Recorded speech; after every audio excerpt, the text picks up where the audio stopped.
안녕하세요. 오늘은 아몬드로 유명한 손원평의 서른의 반격입니다. 서른의 반격. 1988년생. 내가 태어날 무렵 우리나라엔 코가 큰 남자가 한 명 살고 있었다. 그는 퇴역 장군 출신의 머리가 희끗한 남자였는데 여러모로 결코 예사로운 삶을 살았다고 볼 순 없었다. 하지만 웬일인지 예순이 가까워지던 무렵 갑자기 그는 보통 사람이라는 말을 버릇처럼 입에 담기 시작했다. 어찌나 그 말을 좋아했던지 자기소개를 할 때도 스스로를 보통 사람이라고 소개했으며 사람들이 의심이라도 할까봐 말끝마다 믿어주세요 라는 말까지 덧붙였다. 그는 보통 사람의 시대가 올 거라고 밑도 끝도 없이 말하고 다녔는데 얼핏 들으면 궤변처럼 들리는 그 말을 등에 업고 놀랍게도 대통령의 자리까지 올랐다. 그 후에도 그의 행보는 남달랐다.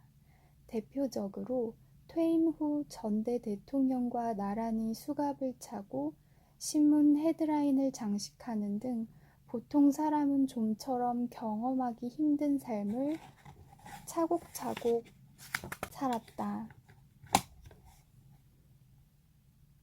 내가 아는 건 그 정도다. 그 전에 벌어진 피, 광장, 투쟁의 흔적은 사진과 다큐에서나 본 겪지 못한 옛날 얘기뿐이다. 세상은 몇 발자국쯤 앞으로 나아갔지만 그 몇 발자국이 전부인 것 같다. 여전히 부당함이 우위를 점령하고 있고 당연히 보통 사람의 시대는 오지 않았다. 대신 대세의 머리를 조아려 수긍하면서도 온갖 수단과 방법을 써서라도 나는 남들과 달리 몹시 특별한 사람이라고, 그러니 제발 나를 좀 주목해달라고 온몸으로 외쳐야 하는 세상이 왔다. 나는 하필이면 이 시대에 청춘의 끝자락을 맞이한 숱한 여럿 중 하나다. 물론 내게도 시작이 있었다. 대부분의 탄생이 그러하듯 내 삶의 시작도 누군가에겐 두고두고 얘기하는 특별한 추억이다. 내 이름에 대한 이야기가 나올 때마다 엄마는 전국이 호돌이마크로 도배되고 굴렁쇠 소년이 굴렁쇠를 굴리던 더웠던 여름날을 이야기하곤 했다. 개발도상국에서 펼쳐진 올림픽에 세계의 관심이 쏠렸고 전국의 국민들은 8살 아이가 굴렁쇠를 구르며 드넓은 운동장을 과연 실수 없이 가로지를 수 있을 것인지를 두 주먹을 꽉 쥔 채 지켜봤다.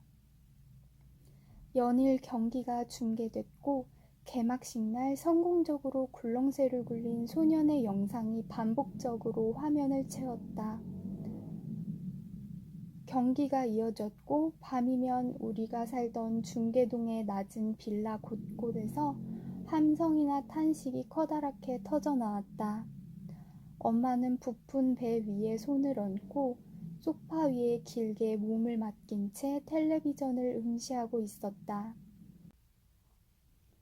전날 술을 마시고 들어오지 않은 아빠에 대한 화로 엄마의 눈썹은 미간을 향해 가운데로 솟아있었지만 그건 표면적인 이유였을 뿐 사실 머릿속을 가득 채운 건 곧 태어날 뱃속의 아기가 가지게 될 이름에 관한 심란함이었다.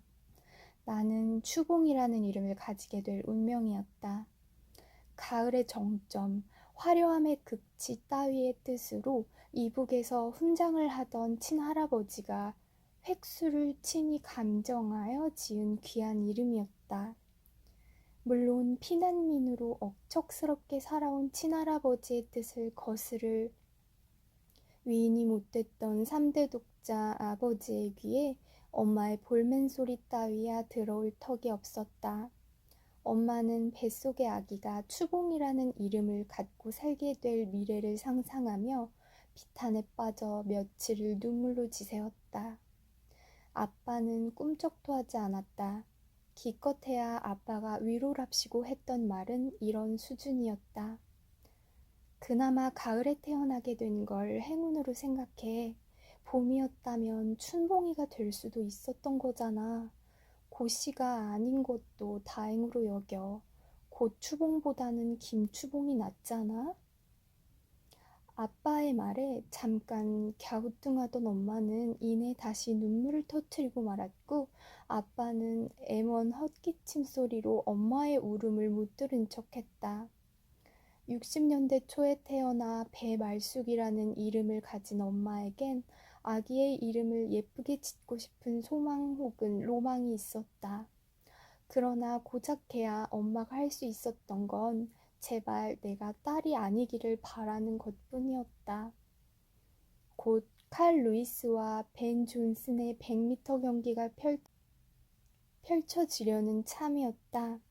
엄마는 조금 전부터 뱃속에 심상찮은 기운을 감지하고 있었지만 그게 규칙적인 간격이라는 걸 알아채기엔 마음이 너무 복잡했다. 아빠에 대한 원망과 태어날 아기가 평생 짊어지고 갈 이름을 마음속으로 되뇌며 손톱 주변에 굳은 살만 뜯었다. 시아버지는 엄마의 임신 소식을 듣자마자 태어날 달을 계산해서 추봉이라는 이름을 남기고는 곧 세상을 떴다. 살아있기라도 하면 협상이라도 해보련만 저주 같은 유언을 남기고 떠난 시아버지가 미워서 견딜 수가 없었다. 게다가 어디서 뭘 하는지 만삭의 아내를 두고 연락도 닿지 않는 남편이 못내 서러워 기어이 엄마는 눈물을 터뜨렸다. 그때 본격적인 진통이 시작됐다. 엄마는 떨리는 손으로 본심과 달리 꽤나 공손한 쪽지를 평소에는 쓰지도 않는 존댓말로 눌렀었다. 아기 낳으러 갑니다. 빨리 와요. 엄마는 힘겹게 밖으로 나가 한참을 기다린 끝에 병원까지 이송됐다. 진통이 점점 심해질 쯤 그제야 어디선가 해장술 삼아 낮술을 하고 온 아빠가 벌건 얼굴로 나타났다. 엄마는 고통으로 짐승의 울부짖음 같은 소리를 내는 와중에도 최선을 다해 아빠의 얼굴을 쏘아보았다. 겸연쩍어진 아빠는 떠듬떠듬 말을 뱉었다. 벤 존슨이 이겼대. 그 말이 끝나기 무섭게 아빠는 처음이자 마지막으로 엄마에게 싸대기를 후려 맞았다. 하여간 엄마의 진통은 길고도 끈질겼는데 내가 왜 그리 배 밖으로 나오기 싫었는지는 나도 잘 모르겠다. 9달 동안 지내던 엄마 뱃속이 좋아서였는지, 추봉이라는 이름을 갖기가 싫어서였는지, 아니면 내가 대면하게 될 이 세상이 두려워서였는지. 엄마는 꼬박 이틀 동안 진통을 겪으며 초췌해져 갔다.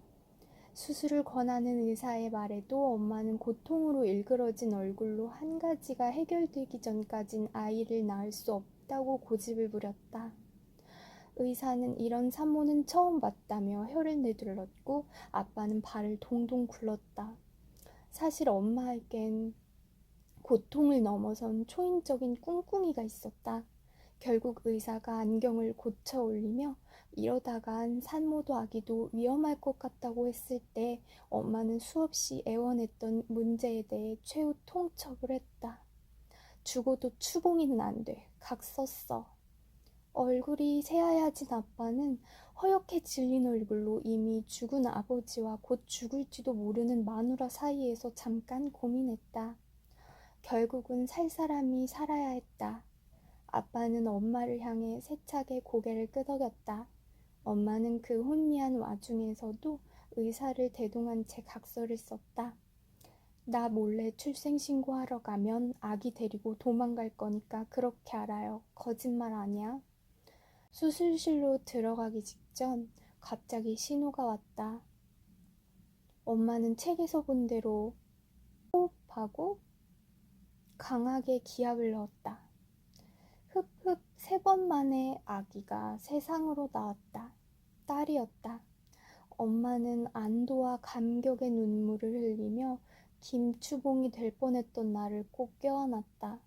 어쨌든 내가 폐호흡을 시작한 지 몇 시간 만에 새근새근 잠든 세상의 첫 번째 밤, 엄마의 뒤바뀐 승리를 상징하기라도 하듯 100m 금메달리스트는 벤 존슨에서 칼 루이스로 바뀌었다. 그렇게 눈물겨운 투쟁을 거쳐 아직 산후조리도 채 마치지 못한 엄마가 밤을 새우고 옥편을 뒤지며 고심한 끝에 내가 얻게 된 이름은 88 올림픽을 즈음에 대한민국에서 태어난 여자아이들 중 가장 흔한 이름인 김지혜가 되었다.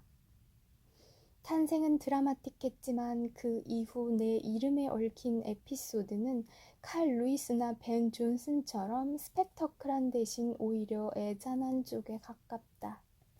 가령 이런 식이다.